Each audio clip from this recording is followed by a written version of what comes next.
you for coming out here tonight. It's such an honor to be up here in front of all you people.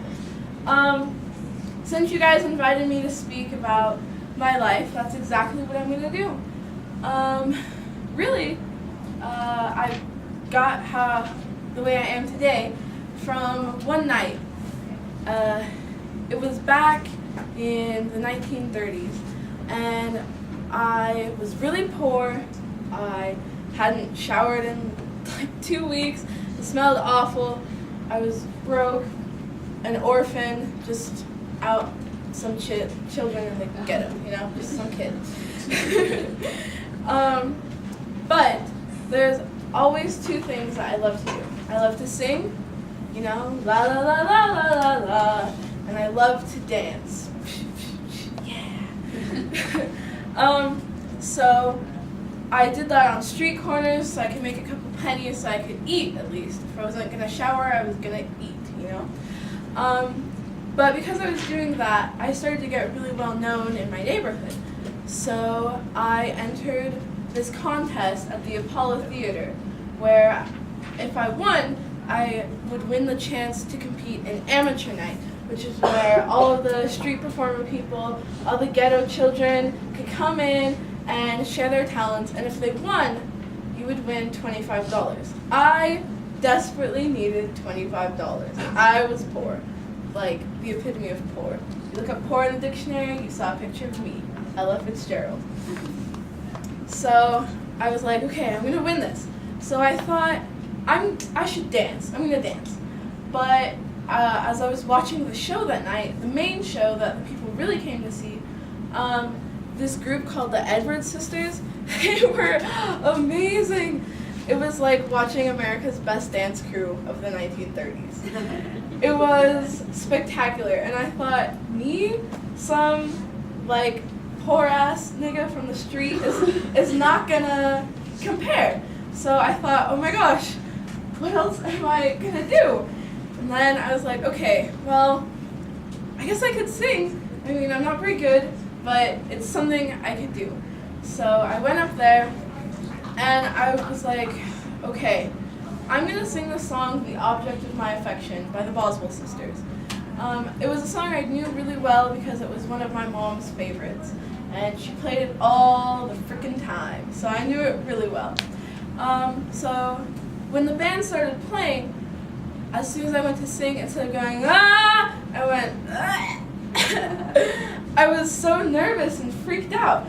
I almost started to run off the stage and like cry and stuff, but the drummer right behind me, he was so nice. He leaned forward and he's like, it's okay, Ella, take a second and then come in the next measure. I was like, okay.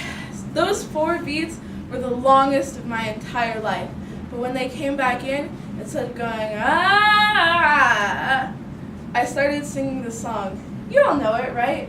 The object of my affection can change my complexion from white to a rosy red. Every time that he holds my hand and tells me that he's mine. Very popular, you all know it. So after that was done, I thought I was going to get booed off the stage. I mean, I had a terrible start. I didn't think I was that good the whole rest of it anyway. So, but instead of boos, I heard people shouting, Ella, we want more Ella, encore, go again, sing us another one. And I thought, oh my God, what is going on? People are actually asking me to sing? Like, what? It just blew my mind. And I didn't know what to do. And I looked over at the MC and he just did this, go again. And I was like, oh, what am I gonna do? Like, am I gonna sing again? I was so confused. But the band behind me just started playing this other song called Judy. And I started singing, and by the time I got done, I was full of butterflies, and I was like, oh my gosh, what is happening? I ran off the stage, and when the MC brought us all back up, all of us amateurs who had tried that night, he went around and put his hand over us and asked for the audience to give the applause to whoever they thought should win. And everyone got pretty good applause. And so when he finally got to me, the last one, I was so nervous, but the entire theater stood up and was shouting and clapping and yelling, "Ella, we want more, Ella!" I was like, oh. I started crying, and I actually ran off stage again, but the MC brought me back out and handed me my $25, which I was very thankful for.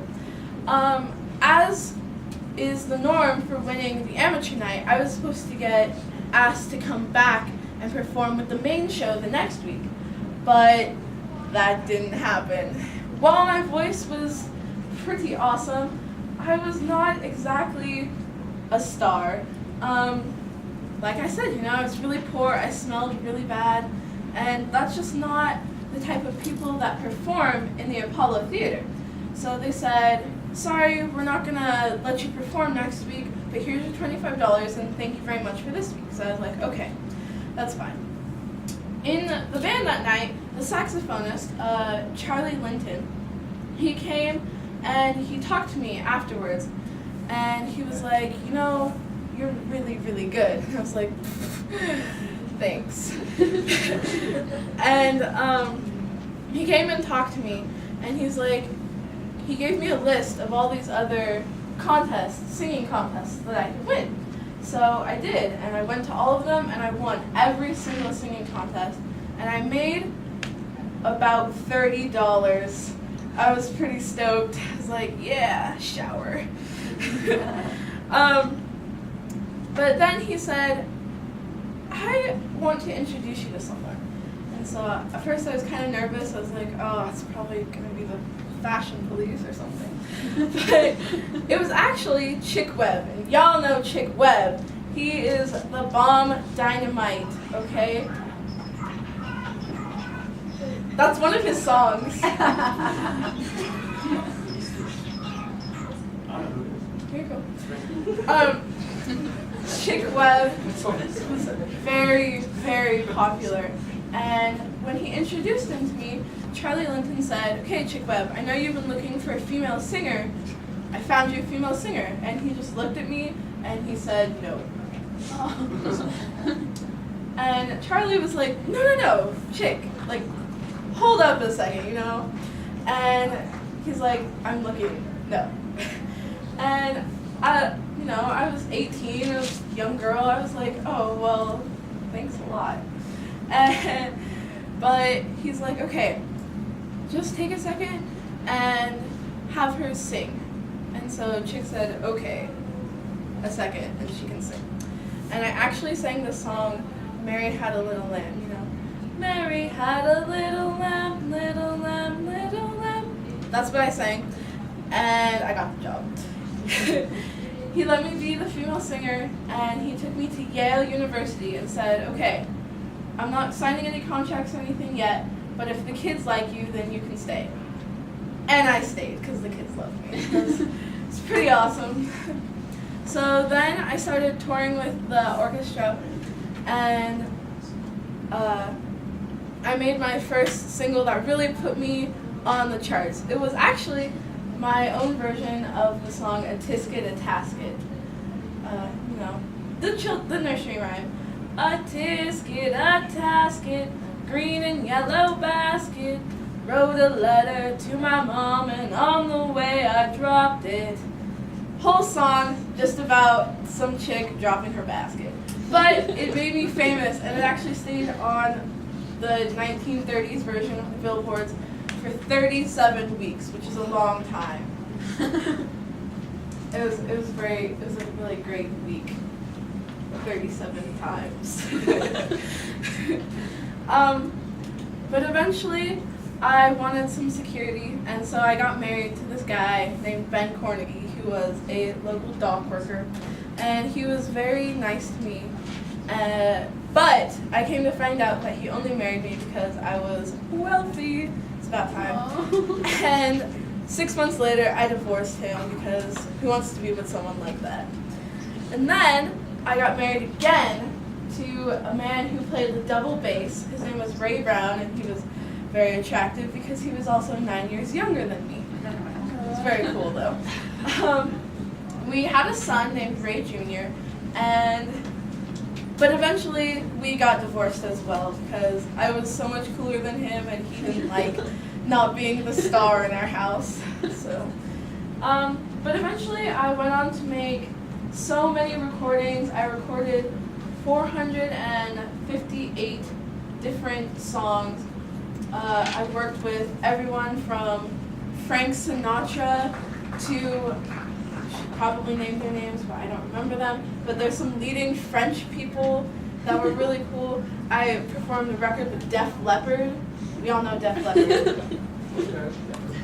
Def Leppard, yeah. Frank Sinatra, everyone. Everyone wanted to be with Ella Fitzgerald.